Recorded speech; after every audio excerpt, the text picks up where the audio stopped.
What's up guys, welcome to another range day. Today I've got something really special for you. We're going to be doing a deep dive comparison of my 10 favorite 9mm Pistol Caliber Carbines. Guys, if you enjoy the content that I'm making, then please make sure to like and subscribe and leave me a message down in the comments section. I hate asking, but it really does help the algorithm a lot, so I would really appreciate it. And if you ring the bell icon, you should get notifications when new videos are released as well. Additionally, if you want more Chester's Hobbies content, you can follow me on Instagram where you can see what I'm working on and get previews of upcoming videos. I'm also pretty active on Reddit if you'd like to follow along with the conversations there. Alright, well that's enough of that, so back to the video of the day. Let's talk about some 9mm PCCs. Guys, when I first started this channel and started considering all the different videos that I could make, this was by far the video idea that I was most excited about, and I'm so excited to finally be making it today. 9mm Pistol Caliber Carbines are my absolute favorite guns to shoot because the ammo is relatively affordable. Many PCCs are light and handy, can be shot rapidly at steel up close, and suppress very well. They really tick all the boxes for me when it comes to fun and interesting guns to run on the range. And with my long-standing love of action movies and video games, the cool factor is very high for me there as well. A lot of people also find them to be a practical way to train effectively with less expensive 9mm ammunition that is more affordable than something like 5.56 that a lot of people might be running in their primary rifles. And others swear by 9mm Pistol Caliber Carbines for home defense, especially if their PCC of choice shares magazines with their preferred sidearm. Now, fair warning, this is most likely going to end up being one of my longest videos because it's something I'm really passionate about, and we're going to be going into a ton of detail here. So go ahead and grab a snack or a drink, sit back and enjoy. And make sure to let me know down in the comment section what your favorite Pistol Caliber Carbine is and if you agree or disagree with any of my thoughts today. As an obvious disclaimer, please keep in mind that everything I'm going to be talking about today is going to be my personal opinions based on my experiences over the course of several years of ownership for most of these firearms, as well as my own personal preferences. For example, I tend to prefer longer handguards for additional leverage when controlling recoil, so that might be something that colors my opinions on some of these. And you might personally have a difference of opinion if your preference is to have something that's more compact. I will say right up front that in my opinion, all of these guns are excellent and will serve you well if you're interested in any of them, but there are definitely a ton of differences to consider, and that's what we're going to be talking about today. Alright, so with all that being said, what are the parameters that we're going to use for this comparison today? So by the time you're watching this video, I should have released an individual video on each of the guns that you see here, so make sure to check out my PCCs playlist if you want to dig in deeper on any of these guns specifically. But today what we're going to be doing is we're going to be comparing all of these guns directly against each other and ranking them across several categories, with a primary focus on the actual shooting experience with each firearm. For the most part, with only a couple of caveats that I'll note later, all of these guns are extremely accurate and reliable, so I'm not going to be focusing on that today. I'm really going to be focusing on what it feels like to shoot these guns. So the categories that we're going to be ranking these guns in today are Recoil Impulse, Sight Movement or Target Reacquisition, Trigger, Manual of Arms and Ergonomics, Customizability, Modularity and Aftermarket, and finally Suppressor Host Effectiveness. Now for the trigger category, we're actually going to be doing two separate rankings. One for the stock trigger that you would get from the factory, and then another ranking that considers available trigger upgrades. When we get to the end, I'll show how that affects the final rankings as well. Each gun will be receiving a rank from 1 to 10 in each individual category, with 1 being the best and 10 being the worst for that particular category. Once we've gone through all the categories, I'll add up the scores and we'll see how they rank against each other based on my opinions and experience in the categories that I've set up here. At the end of the video, I'm also going to be throwing in a completely subjective cool factor ranking of all 10 guns just for fun, but I won't be including that in the standard scoring because it's just entirely subjective at that point. Now, there may be a couple of categories that you would normally think would be here that I've actually omitted, so let's talk about that. So for starters, I'm not including value because that's too subjective in my opinion, and prices also tend to fluctuate frequently enough for that not to be a sustainable commentary over time. So I may make some general subjective statements of value as we go, but my primary recommendation will be to look at the categories, determine what matters most to you, see how everything adds up, and then decide if the current price difference between different options you're considering is worth it to you. I'm also not including accuracy in this comparison because in my experience, all these guns have very similar performance out to 100 yards, which is roughly their effective range. And so in my opinion, their triggers and recoil impulse, as well as the individual pulling the trigger, will have a greater effect on the practical accuracy than bench resting for groups. We are, however, going to be taking a look at some rapid fire groups at 10 yards to try to get an idea of the performance differences between these firearms and that sort of rapid fire CQB style application, which is really where I think a lot of these guns excel.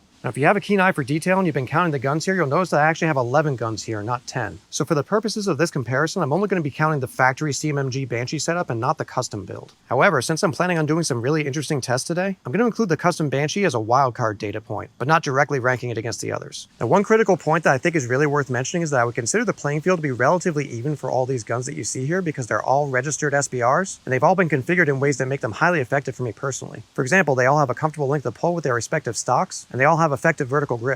I also changed up some of my configurations from what you've seen before, so I'm not using any collapsible stocks since those usually aren't the most effective when it comes to recoil control, and I want a nice level playing field for these comparisons. Also worth noting is that with the exception of the KP9, I've actually owned every one of these guns for at least 2 years, so I have a good amount of experience and range time with all of them. Alright, let's get into the good stuff. What guns are we going to be comparing today? So I've got the PTR 9CT representing a wide variety of full-size MP5 clones and variants, the PTR 9KT representing a wide variety of MP5K clones and variants, the 6-hour MPX, the 5-inch CMMG Banshee 300, the B&T APC 9 Pro, the CZ Scorpion Evo 3S1, the Kalashnikov USA KP9 or VTS, the Palmetto State Armory AKV, the Chris Vector, the B&T TP9N, and lastly, as I previously mentioned, included as a wildcard but not in the primary rankings is my custom 8-inch CMMG Banshee build. Now, as I talk about these guns later, I'm going to be rolling in some footage from previous videos that I've done, but to really give every gun here a fair shake and attempt to remove any perceived bias or rose-tinted glasses effects, I'm going to be doing a couple of tests with all these guns here today to refresh my memory on what each gun feels like to shoot, which will also help me solidify my thoughts and comparisons. So the first thing that I'm going to do is some recoil, trigger, and sight movement tests. For these tests, I'm going to be doing 2 sets of 5 rounds rapid fire at 10 yards with each gun, 1 unsuppressed and then 1 suppressed with my Dead Air Wolfman in short configuration, with the one exception being the TP9 that uses a proprietary suppressor, so I'll need to use that instead of the Wolfman there. We'll slow the footage down to compare recoil and sight movement, and we'll also take a look at the groups on steel to see which ones are moving around on me more. Then I'm going to do a suppressor host sound test in an attempt to test the differences in the sound and tone to determine which of these guns is the best suppressor host. For those tests, I'm going to be doing 5 shots each, slow fire into the dirt so that you don't hear any steel distracting from the sound of the gun, this time using the Dead Air Wolfman in its long configuration for maximum suppression, again with the one exception being the TP9 that will need to use its own proprietary suppressor. When I do the suppressor sound test, I'm going to have 2 different camera angles. One of them is going to be my traditional POV sound test, and the other one's going to be about 6 feet away from the muzzle to the back right of the shooter to give you an idea of what the gun sounds like to a nearby bystander. Now once we've done all that, we'll come back to the table and discuss my thoughts and rankings on each of these guns for each category in great detail. Then we'll add up the scores and see which ones come out on top. I think this is going to be a ton of fun, and hopefully you'll find it interesting and helpful as well. Alright guys, so let's get started. Let's hit the range and see how these awesome 9mm PCCs stack up against each other.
All right, guys, that was tons of fun, and I think the results were actually really interesting, so let's talk about it. So diving right in, let's start off with recoil.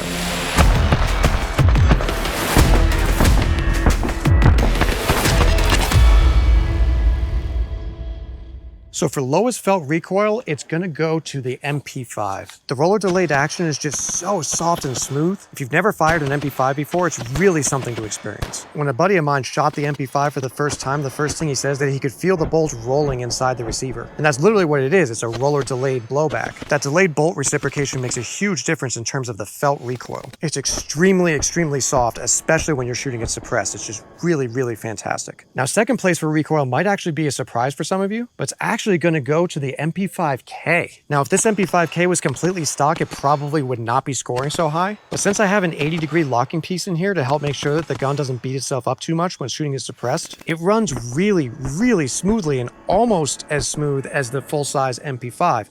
Certainly not as smooth as the full-size MP5, and it's a little bit harder to control because it's a more compact package, but the recoil impulse is very muted and very pleasant. Coming in third place on the recoil department is the SIG MPX. Now, the SIG MPX has a short stroke gas piston design, which is unique among pistol caliber carbines, and none of these other options out here have it. It's actually a very fast cycling gun. So the recoil itself is pretty mild, but it's cycling so fast that you definitely notice it. But it's still extremely soft shooting and even more so suppressed. I would actually say that when shooting this gun suppressed, it might even have less recoil than the MP5K, but the full-size MP5 still beats it even suppressed. Really pleasant to shoot, tons of fun, and because of the speed of the trigger and some of the other things that we're going to be talking about, it's probably my favorite gun to shoot suppressed. Now, coming in at number 4 for recoil is the CMMG Banshee. The radial delay blowback system that CMMG uses is really soft shooting and extremely pleasant. I do think that for me personally, having a longer handguard would help this platform a lot, and we'll talk about that a little bit later with the Wildcard option, my 8-inch custom Banshee. I love the compact feel of guns like this in the MP5K, but it's definitely a little bit harder for me to control the recoil with something like this. But that said, in terms of felt recoil in the shoulder and on the cheek, the Banshee is really soft shooting. Super pleasant, tons of fun. Now, coming in 5th place in terms of felt recoil, this is probably going to be a surprise for some of you, the KUSA KP9. Honestly, I was pretty surprised about this too. It is a direct blowback gun, and so I would expect it to be a little bit lower on the list. But I think it has something to do with the fact that the bolt throw is just so long. It's a full-size AK-style bolt throw, and because of that, I think it has the effect of slightly delaying the felt recoil a little bit. Now again, this is in 5th place, so it's certainly not as soft shooting as the other ones we just talked about, but it is really impressively soft shooting, especially when shooting suppressed, which we'll be talking about later as well. But even unsuppressed is just really soft. It's still direct blowback, so it's definitely not as soft as a delayed action would be. But in terms of the blowback guns, I think this one is actually the softest shooting. And honestly, the weight might be helping it out a little bit as well. Now, coming in 6th place for Recoil Impulse, again, potentially a surprise, the Chris Vector. So the Chris Vector is technically a direct blowback style firearm, but because of the way the Vector recoil system is designed, the bolt is going down and back up. So the recoil impulse really isn't hitting you in the shoulder so much. It's more this strange impulse where you can feel the gun pull down and back up extremely rapidly. It's very fast cycling, and we'll get into that when it comes to sight movement as well, because it really is very effective in that regard. But in terms of felt recoil, it's actually quite pleasant. It's interesting because you can tell the action is very violent and fast, but you don't really feel it too much in the shoulder. It's very soft. It's pretty interesting, honestly.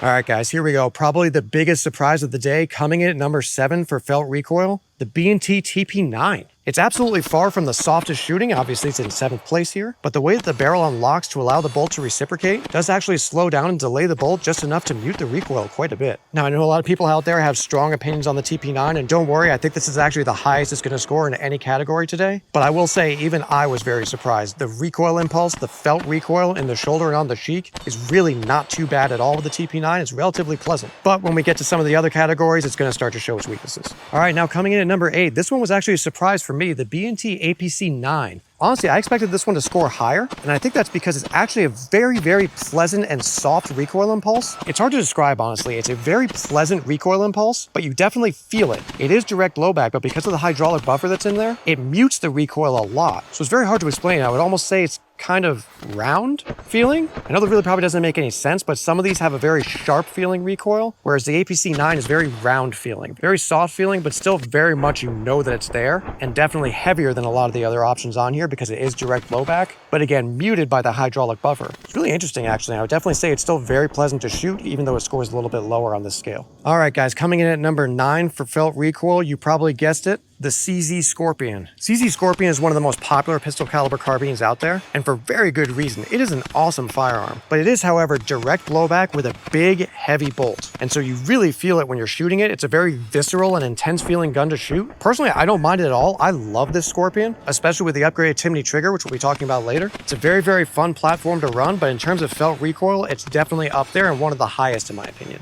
And lastly, for felt recoil, coming in at number 10 is the Palmetto State Armory AKV.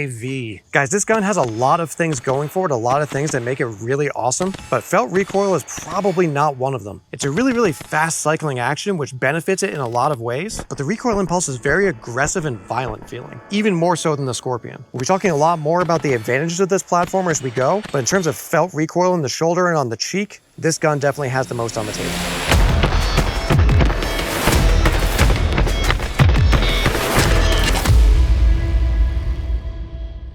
All right, guys, now let's talk sight movement and target reacquisition. I know a lot of you might be thinking that recoil impulse and sight movement are the exact same thing, but they're actually a little bit different. So the interesting thing about sight movement is that there are some guns that can have a really light recoil impulse, but for whatever reason, whether it's the weight of the gun, the style of the action, or the compactness of the weapon, you can end up having a little bit more muzzle flip and more dot movement with some of these guns, even if they have a really soft recoil impulse. On the flip side, you have others that might have a really heavy recoil impulse, but they're back on target lightning quick. So coming in at number 1 for sight movement, the full-size MP5. When it comes to shooting experience, the MP5 is really, really hard to beat, guys. You've got a very light and pleasant recoil impulse, and under rapid fire, the sights barely move. I know sometimes when I do a rapid fire group, I'll have almost a circular pattern. That has a little bit of something to do with the roller delayed mechanism, but the pattern is always very tight when I'm shooting. And more than anything, the dot is just moving very, very slightly. Some of these guns are back on target very quickly, even though the dot moves quite a bit under fire, but the MP5 barely moves at all when you're shooting at rapid fire, especially when you're shooting it suppressed. Really, really awesome in terms of sight movement. Now, number 2 in terms of sight movement is probably going to be a big surprise to a lot of you, the Crisp Vector. So while this gun does have a relatively violent recoil impulse, the Vector recoil system actually really works well and puts the sights almost right back on target. I noticed the movement of the dot is basically straight up and down, not left or right like you would often see, and the amount of movement is extremely small because it's cycling so fast it really just doesn't let you move. I know a lot of people say that the Vector recoil system doesn't make sense in a semi-automatic platform, and in a lot of ways I think that's actually true. It definitely excels most in a full auto platform, and probably even more so in something like 45 ACP or 10mm, but this 9mm Crisp Vector is really, really flat shooting. Now, number 3 in terms of sight movement is the Sig Sauer MPX. This is another case where the bolt is moving very, very quickly. It cycles so quickly that it basically prevents you from moving too far off target. Now, when shooting the MPX suppressed, I don't know exactly how the magic works, but it is insanely flat shooting. It probably does help that when I shoot it suppressed, I do have a longer handguard, so that gives me a little bit more leverage on the gun, but I will say it's definitely flatter shooting for me when shooting suppressed than it is unsuppressed. But still, in both configurations, extremely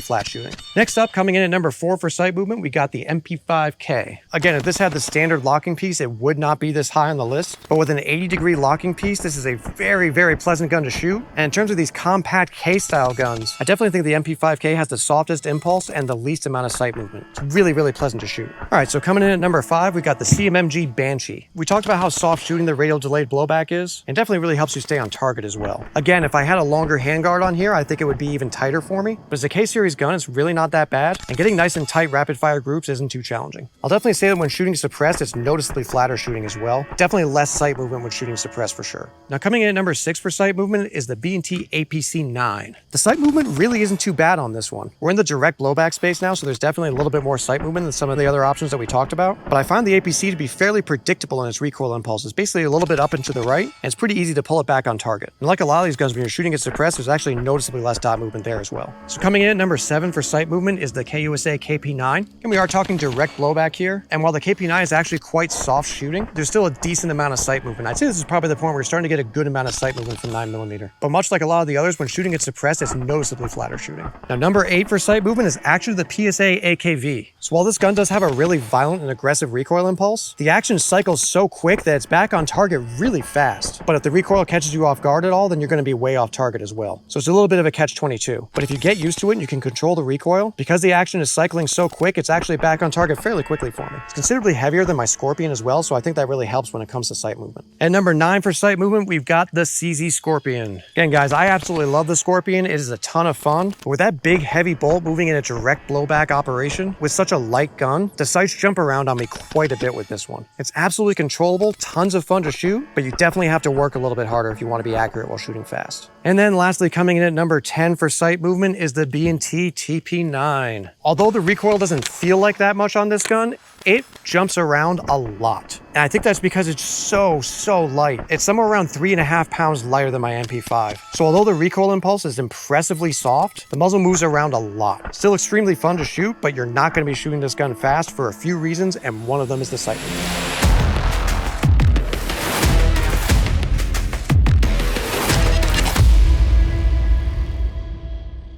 All right, so this is probably one of people's favorite categories, triggers. We're gonna start off talking about stock triggers first, meaning triggers that come with the gun when you first get it. So starting off at number 1, probably not a huge surprise, the SIG MPX with that flat face Timney trigger. It's a super short pull, very clean break, short and tactile reset, pretty light. I think it's around 4 pounds. It's really easy to run this trigger fast. So there's no take up. It's a single stage trigger, really light break, very clean, and just the tiniest reset. Really an incredible trigger, and worth noting it doesn't come with every MPX, but I do believe that it comes with most MPXs released today. Now coming in second place for stock triggers is actually the Palmetto State Armory AKV. I absolutely love these ALG AKT triggers. They're super light with a short and tactile reset, and they can run so fast. Not every AKV comes with the ALG trigger, but it's an option that a lot of them include. And it is just crazy. It's a single stage. The trigger really almost surprises you when it goes off. It's just so nice. Really fantastic trigger. Now coming in at number 3 for stock triggers is actually the B&T APC 9. I actually really like these B&T triggers. I think they're a little bit nicer than a standard mil-spec AR trigger. It's a 2-stage trigger with a little bit of take-up, a clean break, a short and tactile reset. Yeah, definitely nicer than a standard mil-spec trigger. These B&T APC triggers are really nice, and they can be run pretty darn quick, honestly. Now, number 4 in the stock trigger department is going to be the CMMG Banshee. Essentially, it's going to be a mil-spec AR trigger. I have upgraded this trigger, so we'll talk about that in a little bit. But a mil-spec AR trigger is something that a lot of people are used to. Typically not amazing, but they're not terrible either, and they tend to run pretty well for me. Now, number 5 in the stock trigger department is going to be the KUSA KP9. I have upgraded this to the ALG AKT trigger, so I don't have the stock trigger in there anymore. But it was essentially a standard AK trigger, which tend to run pretty well for a lot of people. AK triggers can usually be run pretty quick, which is a bonus as well. But they're not quite as predictable as a mil-spec AR trigger, which is why the score is a little bit lower than the Banshee. Now coming in at number 6, we've got our first tie of the day, the MP5 and the MP5K. They essentially have the exact same trigger, so that's why it's a tie. It's a 2-stage trigger with a little bit of take-up, and then a pretty mushy break, and a little bit of a longer and muted reset. Definitely a big step down when we get to the MP5 triggers and the triggers that are going to come after this. But if you get used to it, the MP5 trigger really isn't that bad in my opinion. But it's definitely a far cry from the ones higher up on the list. So coming in at number 8 for triggers is the Crisp Vector. I think a lot of the issue with the Vector is the way it's designed. There's a lot of components attaching to the trigger to the hammer all the way over here. And so it's really not that heavy of a pull, but it's got a pretty long reset and kind of a mushy break.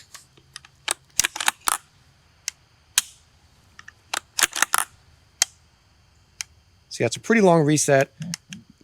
The initial take-up for the 2-stage trigger is nothing. But then you'll see there's a lot of creep here. Creep. And then it breaks. And it's pretty mushy. It feels all right. Long reset. And quite a bit of travel, too. Yeah, Quite a bit of travel on that. So not a bad trigger by any means. It's just a little bit tougher to run this one quick. Coming in at number 9 for stock triggers is the CZ Scorpion. Now, I've actually recently swapped out this Scorpion trigger for the Timney trigger, which is incredible. So we're going to talk about that in a minute. But the stock trigger on the Scorpion is really pretty awful. It's really heavy and mushy with an awful reset. Now, if you get an HBI spring kit and trigger shoe, it actually helps a lot. And that's a relatively inexpensive upgrade as well. But something like this Timney trigger really makes a huge difference. And lastly, no surprise here, coming in at number 10 for triggers is the B&T TP9. This is one of the worst triggers I've ever felt, honestly. It's just really heavy with a big, heavy, mushy pull and a sort of a delayed, slow feeling reset that's pretty long as well. It really, really slows down the gun. Combine the trigger with the sight movement and the TP9 is just not a fast gun to run. Of course, it was made to run full auto originally as the MP9, so it does make sense. But in terms of semi-automatic, it's a fun gun to run, especially if you're going for accuracy, shooting things like plates and stuff like that, but it's not going to be a fast gun. You've got a really mushy take up here. Oh, just a really heavy break. And then the reset, it was like delayed there. And then you got a lot of movement to come back. Oh. Man. I will say, with this custom Smith manufacturing trigger shoe, it is much, much better than stock. So we'll talk about that in a minute, but it's still the worst trigger on the bench by far. So real quick, I'll talk a little bit about aftermarket trigger options. The biggest difference that really shakes things up is the CZ Scorpion. At the end of the video, I'll show how the rankings change if you upgrade your trigger. But to give you some ideas of my thought process here, with upgraded triggers, I still think that the SIG MPX is number 1, but the CZ Scorpion with the Timney trigger actually comes in at number 2 for me. This is an incredible trigger. It's single stage, extremely short throw, and insanely short and tactile reset. It's absolutely insane. It kind of blows my mind that the Scorpion can be this good with a trigger. Timney really did some insane magic here. I almost feel like the Scorpion has no business having a trigger this good, but here we are, and it's amazing. Now, another one that moves up in the rankings if you install an aftermarket trigger is the CMMG Banshee. You have a whole world of AR-style triggers that you can install here. I've got the Geisley SSA trigger, which is one of my absolute favorites. It's a 2-stage trigger with just a super crisp break. Very short and tactile reset. Very easy to run this gun really, really fast with the Geisley trigger in there and get excellent accuracy out of it. And then tied for number 4 is the KUSA KP9, tied with the PSA AKV, because you can put an amazing trigger like the ALG AKT trigger in there. Now, the B&T APC and GHM series guns can run some AR triggers. I don't think it can run all of them. I've got an Eltman Pro match trigger in my GHM, and it's fantastic. But I have had a couple of issues with it, and it does change a couple of the functions of the gun. So that's why it didn't score as high as something like the Banshee, for example. I don't really know of any good trigger upgrades for the MP5, so those kind of stay where they're at. And the same goes for the Chris Vector, just really not a lot of upgrades for the trigger that I'm aware of. And again, while the custom Smith manufacturing trigger does improve on the stock trigger by removing the trigger safety, it's still just really heavy and really pretty gross, honestly. It's completely functional and fine if you're going for accuracy over speed, but this is not the setup for you for speed if that's what you're looking for.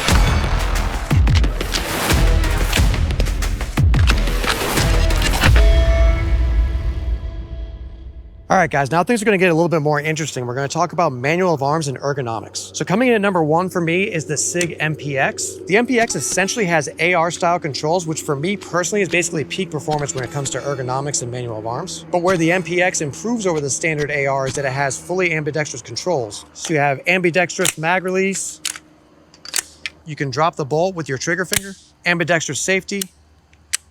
You got a world of different stocks. It's got an AR-style charging handle, which some people love, some people hate. Great ergonomics with the available handguard options. And also a really generous mag well that makes reloads really, really fast and easy. It's really just an excellent platform from an ergonomic standpoint. Now, in second place for manual of arms and ergonomics, probably not a big surprise, the CMMG Banshee. Really not a lot to say here. It's just standard AR controls, which in my opinion were really perfected a long time ago. It does have an ambidextrous safety from the factory, and it can take a lot of other AR accessories that can really enhance the manual of arms for you as well. Coming in third place for manual of arms and ergonomics for me is going to be the B&T APC 9. So while not exactly AR style, it's very similar to an AR.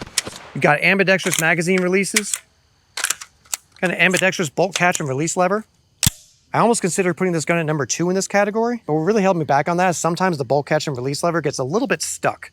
It can take a little bit of force to get it to go down on the right side for me. But other than that, you got ambidextrous folding charging handles that work great. A nice safety, although I would recommend the HB Industries springs, which make the safety much, much easier to actuate.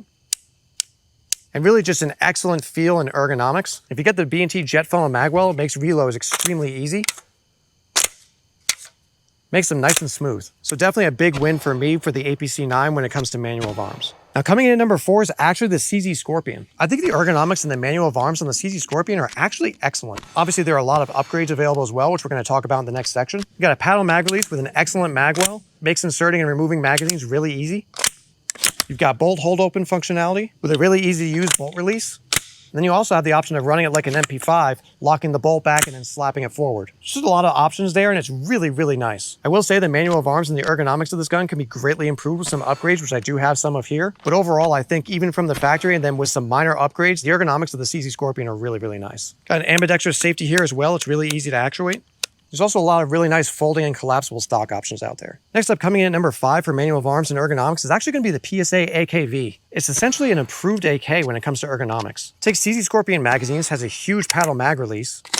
The bolt is really easy to actuate and it actually locks back, which is unusual for an AK. And then it has a really clever bolt release right next to the magwell. Add to that the excellent enhanced PSA AK safeties. And what you've essentially got is an improved AK in terms of ergonomics. So the PSA AKV, in my opinion, as someone who loves AKs, the ergonomics and manual of arms of this gun are really, really good. All right, so coming in number 6 is the KUSA KP9. So we're starting to get a little bit quirky with the manual of arms here. The KP9 is pretty much straight AK. So if you like running AKs, you're gonna love the KP9. At this point, there's no bolt hold open here, but the magwell works really nicely with the paddle mag release. The bolt is easy to actuate. There's good options for standard AK safeties and a lot of great stock and furniture options as well. So the caveat here is in order to really like the ergonomics of the KP9, you've probably got to love AKs. I do love AKs, so I love the KP9. Now coming in at number 7 for manual of arms and ergonomics is going to be the full-size MP5. Now for me personally, I absolutely love the ergonomics and the manual of arms of the MP5, but I do recognize that it's not ideal compared to a lot of modern options out there. There's no bolt hold open, and it can be very difficult to insert a full magazine on a closed bolt. It can actually damage the magazine from what I understand. So if you're going to reload the gun, you essentially have to lock the bolt back, strip out the magazine, insert the magazine, and then give the charging handle a slap. Now, if you practice this a lot, it's honestly a ton of fun and really not too bad at all in my opinion, but it's definitely not as fast as a lot of the other guns here on the table. The safety is a little bit difficult to actuate and reach as well. Some of them do have a button mag release here as well, but I don't really know who that's made for. I have no idea who has fingers that long. There's a lot of furniture options that can enhance the ergonomics, but we'll get to that in the next section as well. Coming in at number 8 is the MP5K, and the reason this isn't tied is because it's a more compact platform, and that means that everything is just a little bit tighter to actuate. Still the exact same reload process, locking the bolt back, using the paddle mag release to strip out a magazine, insert the new magazine, slap the charging handle forward. Same safety issues. Again, it's essentially the same gun, but because everything is a little bit more compact, makes it just a little bit more challenging. Now coming in at number 9 for manual of arms, and this is very much a personal preference thing, is going to be the Crisp Vector. So the Vector does have bolt hold open functionality. It's got a good lever for locking the bolt back and dropping the bolt forward. It's got a nice folding charging handle as well. For me, the ergonomics of this gun are just a little bit clunky, very center weighted, but also the biggest thing that really bothers me about this gun is the mag release is so recessed here, it makes it really difficult to do quick mag changes. And you can't grab and strip the magazine really, because there's so much distance between the two. And if you don't turn your Vector into an SBR and you don't have a vertical foregrip, a lot of people will grab the gun right here, which will either have them dropping the magazine or accidentally causing a malfunction by holding the bolt paddle up here. So technically the Vector is definitely a modern firearm, more so than the MP5, but some of the quirks just hold it back a little bit for me. And then lastly, coming in at number 10 is the B&T TP9. Honestly, this gun is just really, really compact, and it kind of runs like a handgun. But for me, the position of the mag releases is just a little bit hard to reach. And then the bolt release is also kind of high in an awkward stretch. The safety works well enough.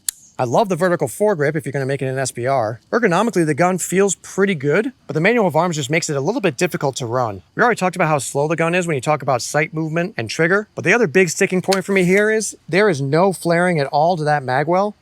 So if you're not dead on, you're going to fumble that reload. See, like right there, fumbled it. So I think if you practice with it a lot, the ergonomics can be very much improved, but for me personally, it leaves a lot to be desired. I also think a gun this small would benefit from having a side charging handle as opposed to this AR style charging handle, which I think allows gas to leak out when shooting suppressed. I think Custom Smith Manufacturing or someone else might actually make a side charging handle upper upgrade, but for me personally, I'm probably just gonna leave it how it is.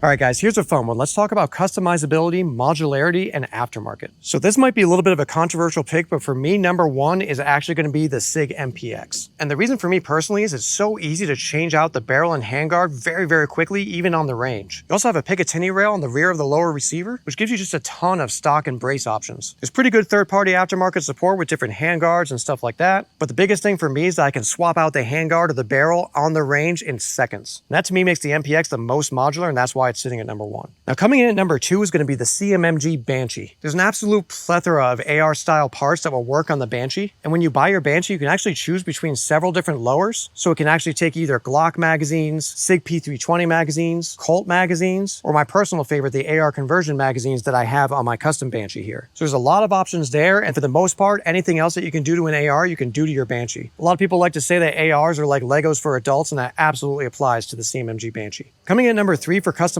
and aftermarket support is going to be the CZ Scorpion. Partially because the CZ Scorpion is so affordable compared to a lot of the other options out here, there's an absolutely insane amount of aftermarket support for the CZ Scorpion. Anything from grips to safeties and mag releases, charging handles, trigger options, different stocks and braces, handguards, barrel swaps. There's a ton that you can do to your Scorpion, and a lot of the elements are really not that expensive either. There's definitely a huge win for the Scorpion when it comes to customizability and aftermarket. While stock Scorpion does have its issues, for a little bit of extra money, you can make a lot of huge improvements for the Scorpion. That's why, in my opinion, I think the Scorpion represents one of the best values on the table here. Even though it has higher recoil and more sight movement, there's a lot that you can do to it. But I will say, when it comes to affordable aftermarket products, the Timney trigger definitely strays away from that. And if you want to put the Timney trigger in your Scorpion, you're going to be spending a lot of extra money, to the point where you might almost want to ask yourself, if you're going to upgrade every piece of the gun and the trigger, you might almost be better off going with one of the other options that would be better out of the box. Just something to consider. In general, I do think the Scorpion is the best value on the table, in my opinion. Now coming in number four for aftermarket support is going to be the MP5, specifically the full-size MP5. There's a lot of different stocks and braces that you can get, and a lot of different furniture options you can get in terms of handguards. It definitely has its quirks, but the MP5 has been around for a very, very long time, and there's a lot of people making really cool products for it. Now coming in number five for aftermarket support and customizability is going to be the PSA AKV. The AKV can take just about any AKM style furniture, which gives you a ton of options for your handguard, and you can actually get the AKV with a 1913 rail on the rear, which gives you a lot of options for folding stocks and braces, or you can go with a buffer tube like I have here, which gives you a lot of other brace and stock options as well. Again, the fact that the AKV can take just about any AK furniture really does a lot for it in terms of customizability and aftermarket. Coming in number six is going to be the MP5K. It's a couple steps below the full-size MP5 because it's not quite as popular of a model, and so there's not quite as many options for it. You don't have as much room for things like rail space to put on any additional accessories, so that stands in the way a little bit, but still a good amount of handguard and stock and brace options as well. So coming in number seven is going to be the KUSA KP9. This gun doesn't take standard AK furniture. It actually takes Vityaz furniture, which is the 9mm submachine gun that this gun is modeled after. So that does limit your options over standard AKM furniture, but there's a good amount of Vityaz furniture out there as well that you can get. And KUSA themselves sell a lot of different furniture options also. And with the 5.5mm folding trunnion, you got a lot of options here for braces and stocks also. Next up for modularity and aftermarket is going to be the APC 9. The GHM 9 is a little bit more modular, but I've actually had to change the barrel on my GHM 9 recently, and it is not an easy process. There's a ton of red Loctite on there. You got to heat it up to about 500 degrees, so I don't think it's the most modular platform. When it comes to the APC 9, you can't really do any of that as easily. And there's just not a ton of aftermarket support. I really wish there was more aftermarket support for the APC 9. Maybe there will be more in the future, but B&T themselves do offer different lower receivers, which gives you the option of using either these B&T mags that I love, or if you prefer, you can run Glock mags or SIG P320 mags as well. And all you have to do is change out the polymer lower receiver. So that's actually a really, really cool feature and definitely adds a lot to the customizability of the B&T platforms. But for everything else, there's really not a ton of options here. Coming in at number 9 for aftermarket customization options, it's going to be the B&T TP9. There are a couple of enthusiastic manufacturers out there like Custom Smith Manufacturing that do make some parts for the TP9, but there's really just not a ton of options, and a lot of the options out there are really just minor improvements. If you don't plan on SBRing it, then Custom Smith Manufacturing does make some pretty cool angled foregrips that can help, and you've got a couple of brace options as well, but really there's only a couple of brace and stock options out there, so the TP9 is pretty limited when it comes to aftermarket.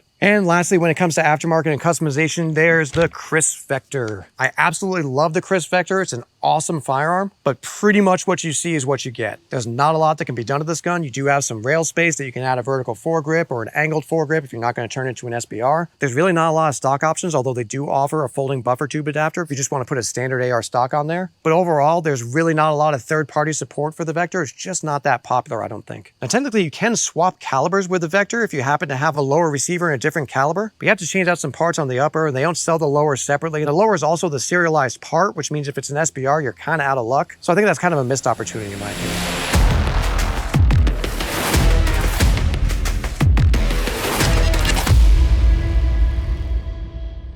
All right, guys, final category of the day, suppressor host effectiveness. Let's get into it. So really not a huge surprise, I'm sure. For me, the best suppressor host is going to be the full-size MP5. With the roller delayed action, this gun is just so soft shooting and so quiet suppressed. All you hear is the action moving back and forth.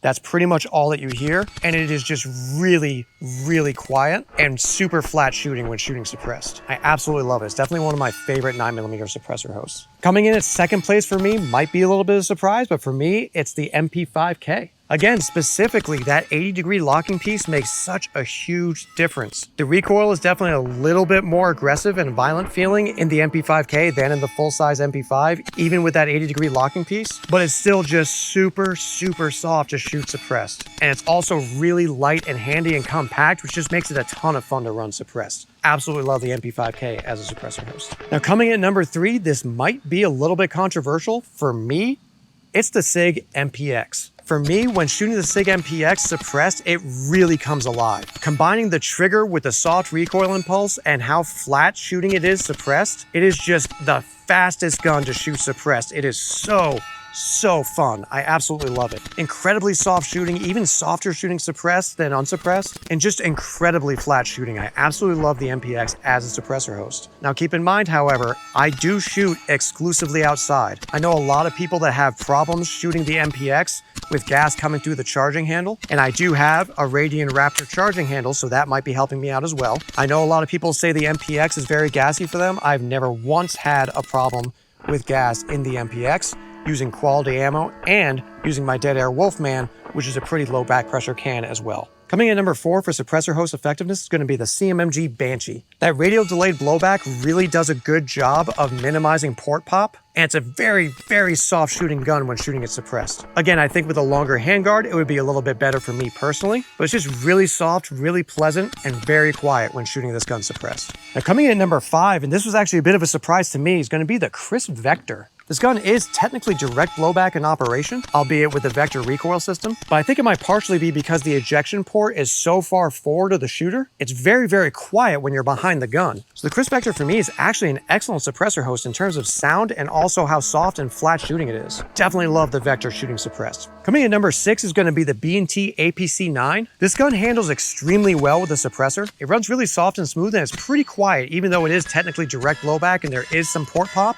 To me, it's really not that bad at all in my opinion. I think it's also a little bit flatter, faster, and softer shooting for me when shooting a suppressed as well. Now, number 7 for suppressor host effectiveness for me is going to be the KUSA KP9. I mentioned before that the longer bolt throw almost makes this direct blowback gun feel like it's slightly delayed, and that's definitely noticeable when shooting it suppressed. It almost feels similar to an MP5 in terms of the speed of the bolt when shooting suppressed, but don't get me wrong, there's definitely a lot more sight movement and recoil in the KP9 than in the MP5, but as a suppressor host, it's really fast, really soft shooting, and tons of fun. It's pretty quiet, but definitely this is where we start to notice that things are getting a little bit louder with the direct blowback operation and also the longer barrel length as well. That increases velocity of rounds and makes it a little bit more difficult to keep subsonic ammo subsonic. Next up is number 8 is going to be the CZ Scorpion. I actually love running this gun suppressed. It suppresses very well. It's just a little bit on the loud side compared to some of the other options because it is direct blowback, but it's actually pretty fast shooting suppressed, so I definitely love shooting this gun suppressed. Just keep in mind that with that direct blowback operation, it's going to be a little bit louder than some of the other options. Now coming in at number 9, and this is probably pretty disappointing for a lot of people out there, definitely for me, is the B&T TP9. For one thing, it takes a proprietary suppressor, which is really nice and lightweight, looks and feels great on the gun, but as the shooter, it's just not the quietest. Now, I will say that I have a feeling that bystanders are going to find the TP9 to be incredibly quiet when shooting suppressed, but when you're behind the gun, it's pretty loud. And I think that's partially because the ejection port is so close to your ear. If you think about your ear being right here, the ejection port's right there, whereas on a lot of guns, the ejection port would be more like up here because of where the mag well is and the trigger is forward of the ejection port. So I think that has a lot to do with it. And another factor is this is the only gun that gave me any issues with gas today. I think it's gas leaking from the charging handle, honestly. It's the only gun that I noticed the gas smell on, and I am shooting outside, so that's pretty uncommon for me. It didn't make my eyes water or anything like that, but I definitely noticed the gas a lot more on this gun than on any of the other guns when I was using my Wolfman. All right, and then coming in at last place for suppressor host effectiveness is going to be the PSA AKV. Honestly, guys, part of this, it has a 10.5-inch barrel, which means it's very difficult to keep subsonic ammo subsonic. But also, unlike a lot of these other guns that actually shoot softer when shooting suppressed for some reason, the AKV actually has more recoil when shooting suppressed than shooting unsuppressed. That sort of makes sense because you're putting a lot of extra back pressure in there by attaching the suppressor on the front. But for whatever reason, a lot of the guns on the table here actually shoot softer suppressed than unsuppressed, but that's definitely the opposite when it comes to the PSA AKV. All right, guys, so that's all the categories we're going to be discussing today. So let's talk about how all of this adds up.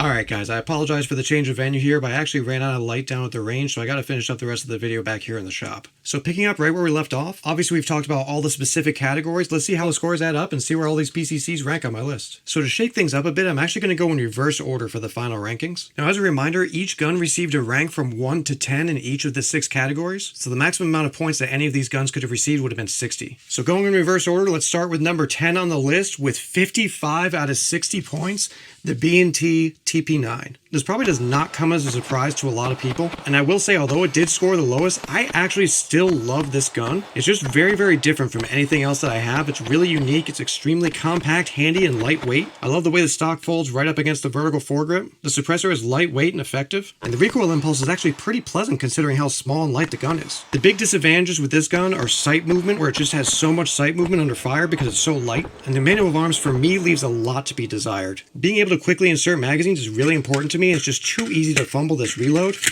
So I think a magwell would help a lot. And for me personally, the controls just aren't in the best locations really. It also has the absolute worst trigger that I've ever fired in a pistol caliber carbine. Now I say that and it's true, but honestly, I don't mind it all that much. You just have to know what you're getting into when you go with it. It's not going to go fast for you at all. And then on top of all that, you pay the high price for the TP9 and the proprietary suppressor. And in my opinion, this is the gassiest gun that I shot today. And that's shooting outside. This is the only gun that I actually noticed the gas on. So that's really something to keep in mind. If you're extremely sensitive to gas, you might be a little bit disappointed in this combination, especially if you're shooting inside. I've never shot it inside, but I imagine it might not be fun. I don't know. I will say the gas didn't bother me at all outside. I just noticed the gas more than I did with any of the other guns I shot today. I think a lot of that really has to do with how close the ejection port is to your face when you're shooting. There's really only a couple of inches there, whereas a lot of the other guns are more like 6 to 8 inches. So just something to keep in mind. But with that said, it's still a very interesting firearm, a lot of fun to shoot, a really unique and awesome piece of my collection that I'm extremely happy to own, but it would certainly not be my top choice if I was recommending a pistol caliber carbine to someone. I also have to say that objectively, I think the TP9 has the lowest value proposition out of all the guns we talked about today because it requires a proprietary suppressor if you want to suppress it. It has the most sight movement and the worst trigger. But with that being said, if you love the aesthetic and the size and it's something that you really want, then it may be worth it for you.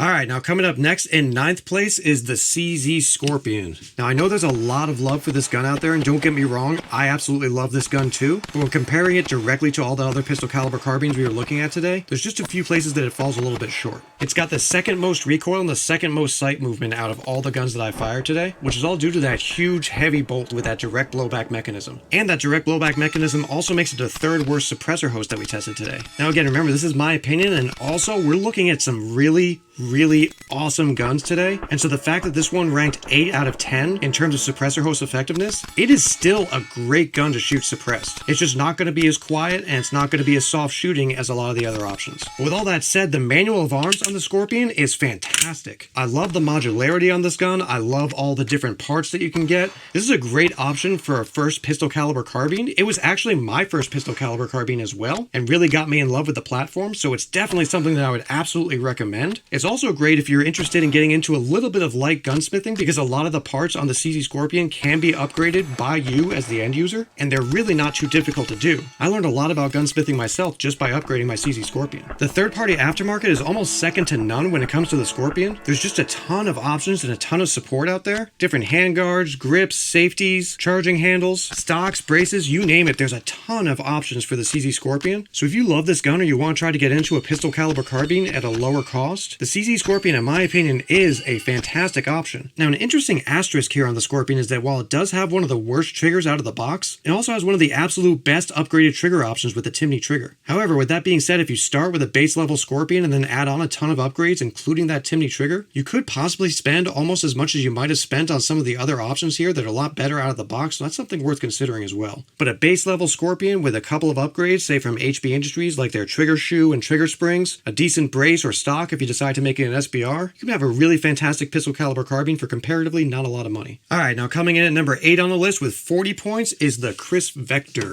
The Chris Vector is just so cool in my opinion. It's got a lot going for it, but it's got a lot going against it as well. The Vector recoil mechanism is extremely effective. It's one of the flattest shooting guns that we talked about today. The recoil impulse is a little strange. It's relatively soft, but also kind of violent as well. But that recoil is going down and then back up. It's not really going into your shoulder, so while it does feel aggressive to shoot, it's really not pounding you in the shoulder like some of the other guns are. The manual of arms really isn't terrible, but I really just don't love the position of this magazine release. I just wish it was a little bit easier. Maybe if the mag release was down here. I think actually if the magazine release was down here, it'd be a lot better because you could just press the button in and strip the magazine out. But because it's all the way up here, it makes it kind of difficult to do.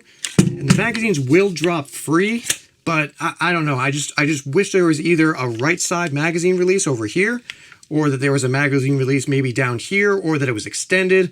But then again, if you're not going to be SBRing it, you're not going to have a vertical foregrip, then you can run into issues with malfunctions and stuff like that. So there's a little bit of a give and take here. It's definitely a very quirky but very interesting firearm. It's also very, very heavy, but that weight is pretty much centralized, so the balance is not terrible. The stock options are okay. I do really like this new stock that they came out with. The trigger is okay. It's decent. It's not terrible, but there are no upgrade options really. And there's really no aftermarket support for the Vector that I'm aware of as well. So very cool gun, has a lot going for it, tons and tons of fun to run, and actually a very surprisingly good suppressor host, but it's not the best gun that we looked at today. Let's keep going.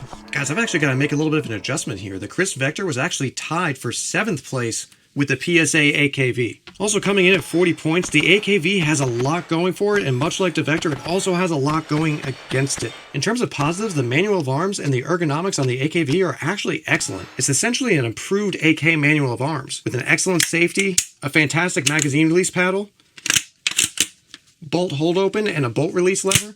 Like, it's really excellent, and it comes with a fantastic ALG AKG trigger that's one of the best on the table today. Really, really fantastic in that regard. But the big thing that keeps this gun lower on the list is it has the most violent recoil out of all the guns that we talked about today. I'm not recoil sensitive personally, so I still think this gun is a ton of fun, but I would definitely not be surprised if an inexperienced shooter picked this gun up and thought that it had a little bit too much recoil for them. It definitely has significantly more recoil than a well-tuned AR-15 and 5.56. So something to keep in mind, it's a great option. I actually really love the AKV, but in my opinion, it's not the best suppressor host because of that longer barrel and the really fast and violent action. You can run this gun extremely fast, and if you're really holding down tight on it, the sights don't move too much, but that recoil is pretty aggressive, and so it's really something to keep in mind. Great gun with a few caveats. Let's keep going. Alright guys, coming in at number 6 with 37 points is the KUSA KP9. I absolutely love this gun. For one thing, I love the way that I have it set up with the Zenico furniture. I think it looks and feels really fantastic. It's got a classic AK manual of arms, so if you're used to running an AK already, you're going to feel right at home. It takes a lot of standard AK upgrades and then a lot of Vitiaz upgrades. Magazines are very easy to strip and insert. It's got a long throw bolt lever as well, and that long throw I think has a lot to do with how soft this gun is shooting, even though it is a direct blowback, because it takes the bolt so long to reach the rear and then come back forward, so it's a little bit slower moving than a lot of the other guns that we have here. And then if you add something like the ALG AKT trigger, this gun can just shoot super fast. And even though it didn't rank at the top, it is an excellent suppressor host. The slow reciprocation of the long bolt throw works really well when suppressing this gun. Makes it very pleasant to shoot, and with a great trigger like the ALG AKT trigger, you can can run it extremely fast. You're gonna get a little bit more sight movement than some of the other options out there, but if you like AKs and you want one in 9mm, in my opinion, this is the best one to go with. And if you don't want to go with the Zenico furniture, KUSA and a lot of other manufacturers make a ton of different Vitiaz furniture that you can get. You got a lot of 5.5mm folding stock and brace options. You can even put a 1913 adapter on there to give you even more options. So in my opinion, the KP9 for the right person that already loves AKs is a great option. If you don't love AKs or you're not very familiar with them, you might find the manual of arms a little bit challenging, but if you get used to it, it's a ton of fun to run. All right, so that's the KP9. Let's keep going. All right, guys, so moving right along, coming in at number 5 with 34 points is the B&T APC 9. I absolutely love this gun, and I love the GHM 9 as well. I think the GHM and the APC are really great options. The GHM is a lot more cost-effective, however, and the biggest difference aside from the different handguards and ergonomics is that the hydraulic buffer in the APC is definitely improved over the one in the GHM. That said, for the price difference, I don't know if it's necessarily worth it unless you really just want the military's APC, but in my opinion, they're both great options. Speaking specifically now on the APC, I love the ergonomics and manual of arms here. You've got ambidextrous controls, the jet funnel magwell. If you get this, it's not a super expensive upgrade, and it makes a huge difference in being able to quickly insert and drop magazines. I think the gun is really ergonomic, it balances really well, and that hydraulic buffer gives the direct blowback a really muted feeling. You definitely feel the recoil, but it's got that rounder feel I was talking about earlier. It's very hard to explain, but it's not sharp. You just definitely feel it more than some of the other ones we're going to be talking about. But overall, the experience of shooting the APC is a very, very premium feel in my opinion. You've got a lot of options with the lower receivers if you want to have the B&T mags, the Glock mags, or the SIG mags. Overall, I think the gun feels fantastic. It's a very good suppressor host, and it's a great option. That said, the APC is one of the more expensive guns that we're looking at today. The GHM, I would say, has about 90% of what the APC has, or maybe about 60 to 65% of the price or so, depending on where you get it. So the APC 9, awesome option. Absolutely love it. All right, guys, we're getting close. Coming in at number 4 with 28 points is the MP5K. Guys, I absolutely love this gun. It's my favorite K-series gun. It's so soft shooting, especially with that 80-degree locking piece. And the MP5 manual of arms is definitely not going to be for everybody, but for me personally, I grew up watching movies with MP5s and MP5Ks like Die Hard, The Matrix, etc. It's just so fun and so nostalgic to run these guns, and they just shoot so soft and they suppress so well. It's awesome. I love them. But that being said, there are a lot of advancements with ambidextrous controls, bolt hole open, etc. that have come out over the years that a lot of the other guns that we talked about today have, and the MP5 and the MP5K do not have that, so keep that in mind. For any kind of serious use like home defense or something like that, unless you're going to train with it a lot, an MP5 or an MP5K might not be the best choice, but if you train with it a lot, it could be. And in terms of a pure range toy, an MP5 or an MP5K is really hard to beat. For me personally, I love locking the bolt back, stripping a mag, slapping a new mag in, slapping the charging handle. It's just such a visceral, intense feeling, very much like an AK for me. I love that kind of feel. There's a lot of cool different folding stock options for the MP5K, and braces as well if you don't want to SBR it. And in my opinion, this is just one of the coolest looking, feeling, and shooting guns that we talked about today. Absolutely love the MP5K. Let's keep going.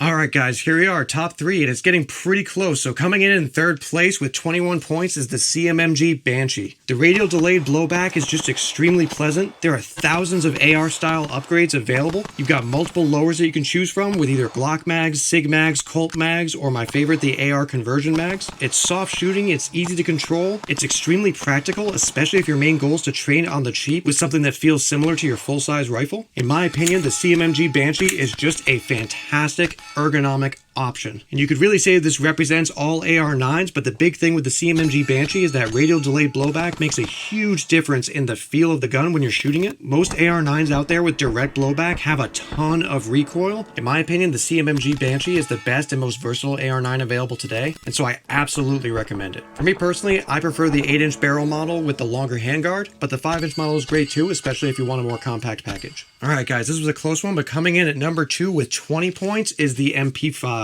Guys, the MP5 is one of my absolute favorite guns to shoot, especially suppressed. It's just so soft and so pleasant shooting, and there's a huge nostalgic cool factor in it for me as well. As I mentioned with the MP5K, I love running the charging handle, stripping the mags, slapping them in, and then slapping the charging handle down. It's just so visceral and fun. There's a ton of customization options for the MP5, and there's also a ton of different people that are making MP5s, like this one here being from PTR, an American company. I'm not sure if it's going to be this way by the time this video drops, but right now Sentry's AP5s are out for incredibly low prices, so that's probably the way I would go if I was going to buy one today. But I love these PTRs, and of course if you want to spend the money on an HK, you're absolutely going to love it, I'm sure. So in terms of suppression, flat shooting, soft recoil, and just pure range fun that you can hand to anybody at the range. I actually handed this gun to my wife today at the range and she loved it. It's just really soft shooting, extremely fun, and incredibly reliable. Alright guys, here it is, number 1 with 12 points, the SIG MPX. Guys, I absolutely love the SIG MPX. It's easily one of my absolute favorite guns to shoot, especially when shooting suppressed. I think personally for me, if I'm going to be shooting it unsuppressed, I prefer the 8-inch barrel that I originally had in this firearm when I purchased it. But I love being able to quickly swap out the handguards, throw a suppressor on there, countersunk under the handguard, and shoot this 4.5-inch barrel with a suppressor underneath the handguard. It is so soft shooting and so fast with that Timney trigger.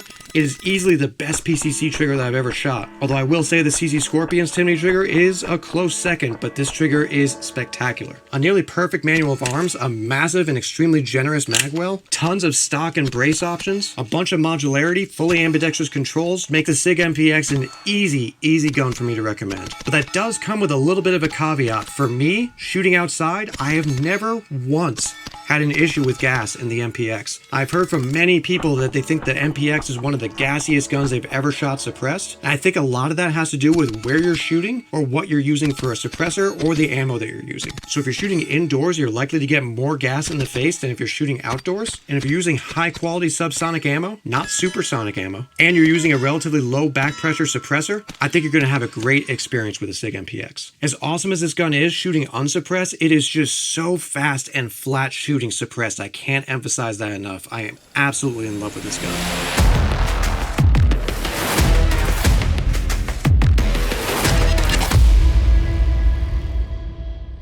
Now, when it comes to the totals for the aftermarket trigger rankings, I'm not going to go over every gun specifically, but I will show you the spreadsheet that I'm working with so you can see how things stack up if you're going to use an aftermarket trigger. There are really just a few changes worth pointing out here. If you're considering an aftermarket trigger, the CMMG Banshee actually came in second for me with 20 points instead of the MP5's 21. That's because there's practically a million different AR trigger options, including something like a Geisley trigger, for example, that can just really put the Banshee over the top. Then you got the CZ Scorpion, which goes from 9th place to 5th place with that amazing Timney trigger with 35 points in this grouping. And I honestly believe that's true. That Timney V2 trigger in the CZ Scorpion is absolutely incredible. It's one of the best triggers I've ever used. It makes no sense to me at all really how good that Timney trigger makes the CZ Scorpion, but it's real, and here we are. And that puts this gun in 5th place with my rankings, so it's pretty awesome. Now the APC 9 goes from 5th place to 7th place here, just because some of the other guns moved up a little bit with some of their fantastic trigger options. And then the PSA AKV moved down from 7th place to 9th place. While the ALG AKT trigger gave it a lot of extra points in the stock trigger department, when you consider all the aftermarket trigger options out there for the other guns, it really makes it so the PSA AKV doesn't stand out as much anymore.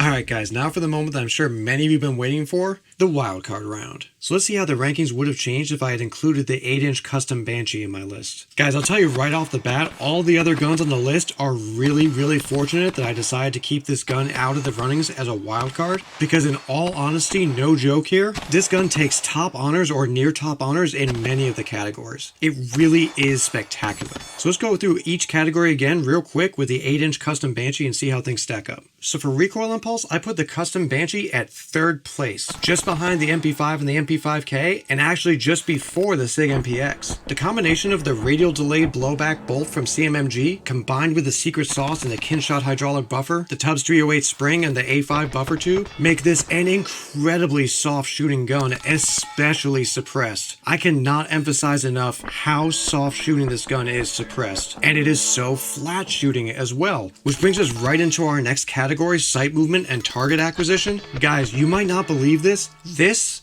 is the flattest shooting gun of the day. No joke, guys. You can look at my rapid fire suppressed groups on steel. Not only were they the fastest groups of the day, but the group was about the size of a fist at 10 yards compared to some of the other ones that spread out just a little bit more. It really is so flat shooting and so soft and so easy to keep on target. And again, especially suppressed. It's fantastic unsuppressed, but it's absolutely spectacular suppressed. The recoil impulse is just so soft and so smooth, and with barely any sight movement at all, it's just really easy to go super quick with doubles, triples, quads, you name it. It's so fun to shoot fast. Now, as for the trigger, I have this tied with the Banshee 300 because you can put any AR trigger in there that you want. Right now, I have a Franklin Armory trigger that I'm only using in semi-automatic mode, and I was going insanely fast with it today, largely because it was just so soft shooting with almost no muzzle movement, so it was just so easy to go quick with it. But again, the fact that you can put any trigger in there, if I had a Geisley trigger in this, it would be insane. Now again, when we get to manual of arms, it's going to be another tie with a CMMG Banshee for second place. You've got the full AR style manual of arms. I can even have a bad lever on this one. It won't work on the standard Banshee because the lower receiver won't accommodate it, but on this arrow lower, it works no problem. And I absolutely love these AR conversion magazines from CMMG. They're essentially Magpul P mags,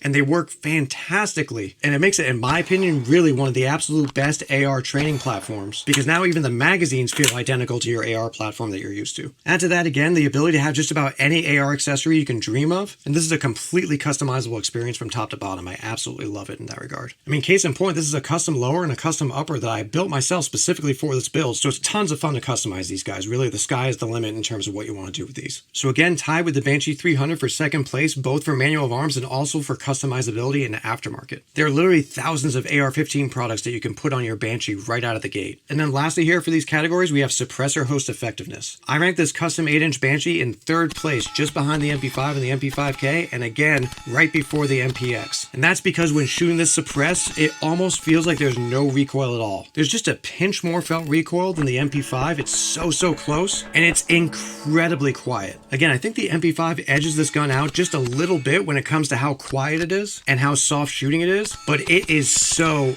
close. And because you can have a much better trigger in the Banshee than an MP5, and it's just so flat shooting, I honestly think I almost enjoy shooting the custom 8-inch Banshee a little bit more. It almost honestly feels like cheating. It's absolutely insane. So I'll put the final rankings up on the screen right now, and it may surprise you. It definitely surprised me, but the 8-inch custom Banshee with the Kinshot buffer system actually comes in first place, 1 point ahead of the SIG MPX. And honestly, after comparing them all today, I have to say, I think that makes sense. It's an incredible suppressor host. It's extremely soft and flat shooting. It has a spectacular manual of arms, a million customization options. It's not something you can buy off the rack, and so I do stand by not putting it in the original list. But as a wild card, if you want to build a completely custom gun, I think that a Banshee setup like this with the radial delayed blowback bolt and the Kinshot buffer system is probably about as good as it gets in terms of 9mm PCC performance.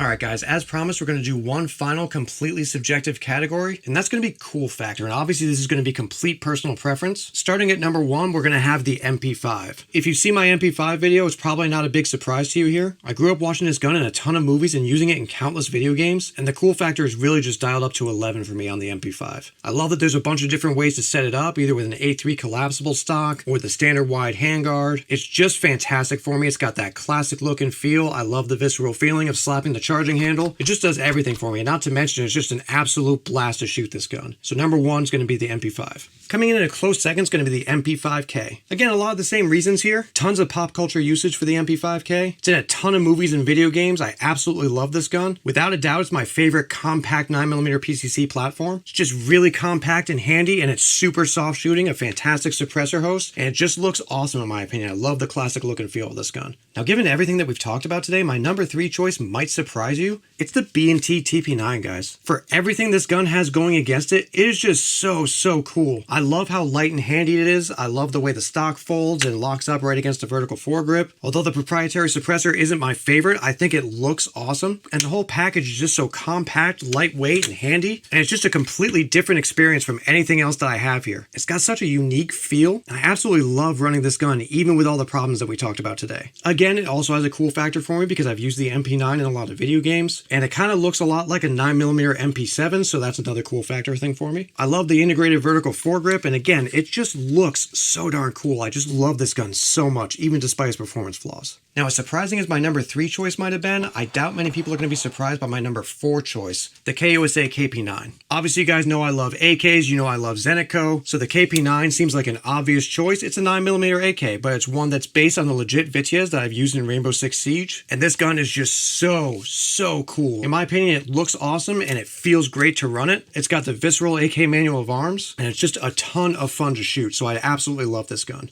Coming in at number 5 is going to be the SIG MPX. This gun is a little bit newer compared to a lot of the other ones that we're looking at today, but it has been starting to see more use in movies and video games, so that's very cool for me. And I love the silhouette. I love the curved magazine look. It reminds me a lot of the MP5, but it's more like a modern MP5, and there's a lot of cool factor in that for me. I love all the folding stock options. I love all the different handguard options. Specifically, my favorite version of the MPX is running the 8-inch handguard with a countersunk Wolfman in short configuration. Absolutely beautiful in my opinion. And again, it's just so fun and fast and quiet suppressed. The MPX is absolutely one of my favorite guns here, but it's missing a little bit of that nostalgic factor that some of the other guns like the MP5 has. Coming in at number 6 for cool factor is going to be the B&T APC 9. This is another new entry in the subgun or the PCC category, but it's quickly gaining a lot of traction because it was selected for the Army's subcompact weapons program. So that's really cool, adds a lot to the cool factor of it. And also the beauty of the Swiss manufacturing is really something to behold. It really feels like an extremely quality and premium firearm, and it's a lot of fun to shoot and definitely has a big cool factor for me in that regard. Coming in at number 7 is the CZ Scorpion. Specifically, I love this configuration, the older S1 configuration. I like this a little bit more than some of the more modern stylings. I really like the quad rail to it. I think it looks really visceral. I've seen this in quite a few modern movies and video games. It's getting a lot more recognition in pop culture, and all the functionality of the gun, especially when it's nicely upgraded, works really well, and I absolutely love this gun. Coming in at number 8, this might be a little bit of a surprise here, is the Chris Vector. You might have expected this would be a little bit higher on the list. It's got a really awesome space gun look to it, but some of the quirks of the design kind of hold it back for me a little bit. But in general, in terms of the look and the feel and its use in pop culture, specifically in movies and a lot of video games, make this a gun that I was really excited to get in my hands. I absolutely love shooting it. I love owning it. It's an incredibly unique looking and feeling firearm. Completely different experience from any of the other guns here. It's definitely an awesome gun, even if it's not the most practical.